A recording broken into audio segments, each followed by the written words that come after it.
में जैसे जैसे इंतखाबात करीब आ रहे हैं, वजीर आज़म नरेंद्र मोदी की हुकूमत की कोशिश है कि वो हिंदुत्व के नजरिए को ज्यादा से ज्यादा इस्तेमाल करके वोटर्स को अपनी तरफ माइल करें।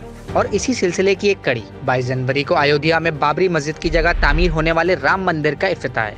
इस तनाज़े की तारीख तो बहुत पुरानी है, मगर इसका नुक्ता उरूज 6 दिसंबर 1992 को पेश आया, जब बीजेपी और विश्व हिंदू परिषद के कारकुनान ने मुल्क भर से अयोध्या में जमा होकर 16वीं सदी में तामीर होने वाली बाबरी मस्जिद को ढा दिया था। ये वाकया हिंदुस्तान की सियासत में हिंदू इंतहा पसंदी को परवान चढ़ाने का अहम सबब बना।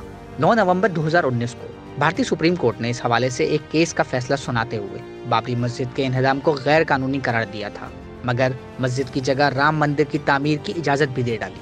अदालत ने बाबरी मस्जिद के लिए भी एक अलग से 5 एकड़ की जगह उत्तर प्रदेश सुन्नी सेंट्रल वक्फ बोर्ड को देने का हुक्म जारी किया था।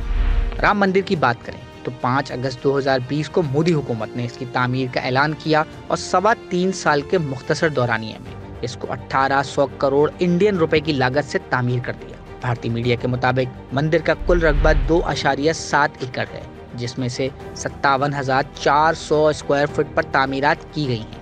मंदिर की इमारत 360 फीट लंबी और 235 फीट चौड़ी है। 3 मंजिलों पर मुश्तमिल मंदिर की ऊंचाई 161 फीट है। राम मंदिर के अहाते में 4 दीगर मंदिर भी तामीर किए गए हैं। पूरी इमारत की तामीर में लोहे और स्टील का इस्तेमाल नहीं किया गया है। इसके अलावा राम मंदिर के 2000 फीट नीचे एक टाइम कैप्सूल रखी गई है, ताकि मुस्तकबिल में ये बात साबित की जा सके कि इस जगह एक मंदिर मौजूद है। इसके बरक्स भारतीय मुसलमानों की नुमाइंदा जमातों ने राम मंदिर की तामीर पर अपने शदीद तहफ़्फ़ुज़ात का इजहार किया है। उस जगह पर 500 साल तक मुसलमान नमाजें पढ़े।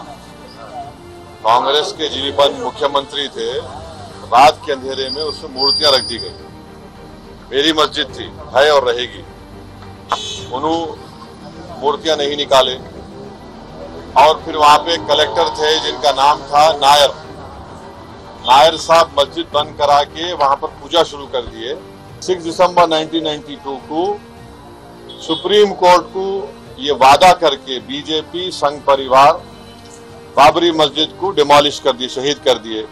तो ये पूरा एक सिस्टमेटिक तरीके से भारत के मुसलमानों से ये बाबरी मस्जिद को छीन लिया गया। बाबरी मस्जिद की तामीर अब अयोध्या में धनीपुर के मुकाम पर होगी और इसके लिए 11 एकड़ की जगह मुख्तस की गई है। मस्जिद का नाम मोहम्मद बिन अब्दुल्ला होगा और इसमें मस्जिद के अलावा एक 500 बिस्तरों का कैंसर अस्पताल, 2 कॉलेजेस, एक ओल्ड एज होम और एक वेजिटेरियन किचन भी होगा, जहां लोगों को रंगो नस्ल से बालातर होकर खाना और इलाज फराहम किया जाएगा। मस्जिद की डेवलपमेंट कमेटी के सरबराह हाजी अरफात शेख का कहना है कि मस्जिद की तामीर के लिए रवां महीने एक चंदा मुहिम शुरू की जाएगी, जिसमें लोग QR कोड के जरिए से अपने फंड्स जमा करवा सकेंगे। मज़ीद न्यूज़ अपडेट्स और डिजिटल स्टोरीज के लिए सब्सक्राइब करें डॉन न्यूज़ पाकिस्तान।